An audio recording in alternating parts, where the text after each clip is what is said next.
Sir general Munir అంతర్యుద్ధం దీన్ని ఏ రకంగా చూడాల్సిన అవసరం ఉంది? ఇది పెద్ద ఇదండి. దీనంతటికి ఇప్పుడు ఆయన ఇంటర్నేషనల్ మీడియాలో జిహాదీ జనరల్ అని ముల్లా జనరల్ అని రకరకాలుగా మాట్లాడుతున్నారు.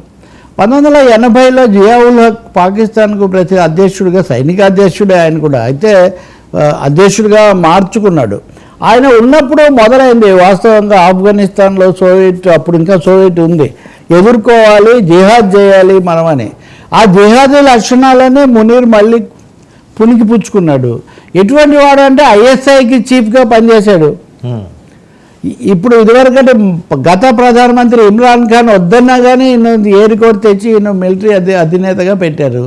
ఇతను వచ్చినప్పటి నుంచి కూడా ఇంకొకటి ఏంటంటే ఇతను చాలా సూపర్ రిచ్, 100 కంపెనీలకు అధినేత అంటే. పాకిస్తాన్లో అంత డబ్బున్న రాజకీయ నాయకుడు కానీ సైనిక అధికారి కానీ ఎవరు లేరండి. అంటే ఇటు మతము, ఇటు ఇంకోవైపున కంపెనీలు, అంటే సైన్యానికి సరఫరా చేసే సంస్థలు ఉంటాయి కదా, అలాంటి వాటిలో అత్యధిక పెద్ద కార్పొరేట్ తిమింగలం ఈయనేనంట. సో ఈయనకు ఉండాల్సిన లక్షణాలన్నీ ఉన్నాయి. ఆయన వాడిన భాష కూడా ది జగ్లర్ వెయిన్ ఆఫ్ కాశ్మీర్లో జీవనాడు ఎలాగే ఉంది. ఇవన్నీ కూడా ఆయన వచ్చిన రోజు నుంచి రెచ్చగొట్టడం ఒక పనిగా పెట్టుకున్నాడు. రెండవది ట్యాంకులు ఎక్కి మాట్లాడేది. మొన్న ఈ వార్నింగ్ ఇచ్చినప్పుడు కూడా ఆయన చాలా ఉద్రిక్తత పెంచడం అనేది ఒక లక్షణంగా పెట్టుకున్నాడు. దానికి 2 కారణాలు ఏమంటే, ఆయన 3 యుద్ధాలు చేస్తున్నాడు. భారతదేశంతో యుద్ధం, దొంగ యుద్ధం, ముసుగు యుద్ధం ఒకటైతే, రాజకీయ వర్గాల నుంచి ఆయన మీద విపరీతమైన ఒత్తిడి ఉంది, అంతర్యుద్ధం. ఆ వర్గాలు ఈయన ఉంటే ఇంక అసలు మాకు మన ఇది లేదు అన్న పద్ధతిలో వాళ్ళు చాలా తీవ్రంగా ఉన్నారు. ఇంకా మూడోది కూడా మాట్లాడింది విందామా సార్ ఒకసారి? पाकिस्तान की कहानी अपने बच्चों को जो है आपने जरूर सुनानी है, ताकि वो पाकिस्तान की कहानी ना भूलें. Well, our forefathers they thought that we are different from the Hindus in every possible aspect of life. Our religion is different, our customs are different, our traditions are different, our thoughts are different, our ambitions are different. That was the foundation of the two-nation theory that was laid there. That we are 2 nations, we are not 1 nation. So because of that, our forefathers, they struggled, mounted that incessant struggle to create this country. Our forefathers, they have sacrificed immensely, and we have sacrificed a lot for the creation of this country. And we know how to defend it. My dear brothers and sisters and sons and daughters, please don't forget this story of Pakistan. And don't forget to narrate this story of Pakistan to your next generation, so that their bond with Pakistan, it never weakens. Whether it is the 3rd generation or the 4th generation or the 5th generation, they know that what Pakistan is for them. आज तक इंसानियत की तारीख में सिर्फ 2 रियासतें हैं जो कलमे की बुनियाद पर बनी हैं. पहली जो थी उसका नाम है रियासत तैयबा, क्योंकि तैयबा जो है वो नबी करीम सल्लल्लाहु अलैहि वसल्लम ने उसको नाम दिया था. और जबकि कुरान में उसका नाम है यसरब, या अहले यसरबा ला मुकाम लकुम फरजिओ, ये कुरान में नाम है उसका, जो आज जिसको मदीना अल मुनव्वरा कहा जाता है. और दूसरी रियासत जो है वो उसके 1300 साल के बाद अल्लाह ताला ने ये आपकी बनाई है, कलमे की बुनियाद.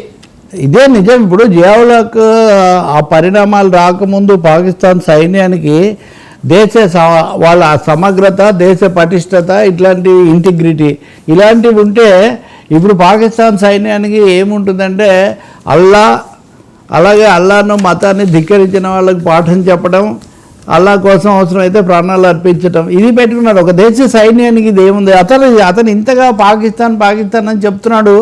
Pakistan is a failed state అన్నది ప్రపంచంలో అందరూ చెప్పేటటువంటి మాట. 2 నేషన్ థియరీ ఆయన ఇప్పుడు అంతగా బలగుది చెప్పక్కర్లేదు. బ్రిటిష్ వాళ్ళు వెళ్తూ విడగొట్టినప్పుడే 2 నేషన్ థియరీ తీసుకొచ్చారు. అది గోల్వార్కర్ చెప్పాడు, అది జిన్నా కూడా చెప్పాడు. ఆ దశ అయిపోయింది. ఇప్పుడు 2 దేశాలు, ఇప్పుడు 2 కంట్రీస్గా ఎలా బతకాలి అన్న చూడకుండా 2 నేషన్, ఇఫ్ 2 నేషన్ థియరీ అయితే 3 నేషన్స్ ఎందుకైనాయి? సో మొత్తం ఆధారంగా ఒక దేశాన్ని నిర్ణయించడం కుదరదు అని చెప్పడానికి పాకిస్తాన్ 2 కావడమే ఉదాహరణ. బంగ్లాదేశ్ ఎందుకు విడిపోయింది? ఉదాహరణకు యాహియా ఖాన్ అనే నియంత ఇక్కడ కూర్చొని అక్కడ పెత్తనం చేస్తుంటే అక్కడ ముజబుర్ రెహమాన్ ఇవన్నీ కూడా వచ్చాయి. ఇప్పుడు మళ్ళీ చూస్తే ఈరోజు బంగ్లాదేశ్ కోర్టు నిన్న ఒక సాధువు ఉన్నాడు, ఆయన ఎవరు హిందూ రాధాకృష్ణ దాస్ ఏదో, ఆయనకు శిక్ష చేశారు వేరే హత్య కేసులో ఏదో ఉందని చెప్పి. అంటే బంగ్లాదేశ్లో ఎప్పుడైతే మళ్ళీ మత శక్తులు వీళ్ళంతా వచ్చారో వెంటనే మత రాజకీయాలు వచ్చేస్తున్నాయి. కాబట్టి ఇక్కడ మరి రెండు ఒక మతమే అంటున్నాయి కదా, మరి ఎందుకు రెండు దేశాలు అయినాయి? కాబట్టి ఏదో మతం ఏదో కలుపుతుంది అన్నట్టు చెప్పడం, దేశాల మధ్య దౌత్య సంబంధాలు సైనిక సంబంధాలు అది వదిలేసి మతం అని రెచ్చిపోవడం. ఈయన 3 యుద్ధాలు బెలూచిస్తాన్లో కూడా నిన్న మాట్లాడాడు. ఏమని, మీరు ఎట్టి పరిస్థితుల్లో మేము సహించము, బెలూచిలో కొన్ని శక్తులు కుట్ర చేస్తున్నాయి అది ఇదని.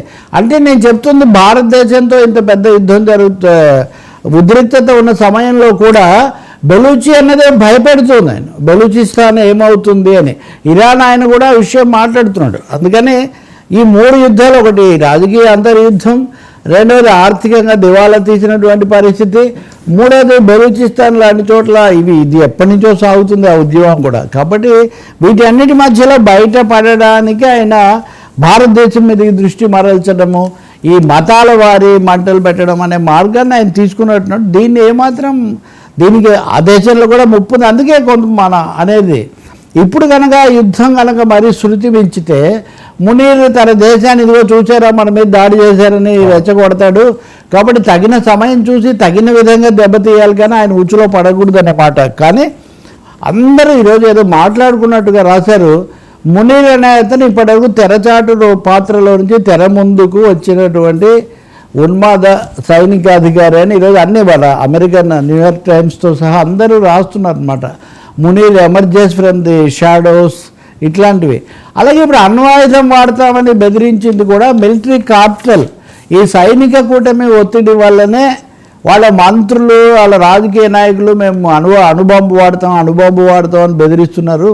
అది నిజానికి వాడితే వీళ్ళకి కానీ దేశానికి కానీ ఏమి ఉండదు. కాబట్టి ఇక్కడ మునీర్ యొక్క పాత్ర, ఆయన ఈ విధంగా దేశాన్ని గుప్పిట్లోకి తెచ్చుకుంటాడా, లేకపోతే ఇంకో వర్గం పాకిస్తాన్ సైన్యంలో కూడా కలహాలు తీవ్రంగా ఉన్నాయి.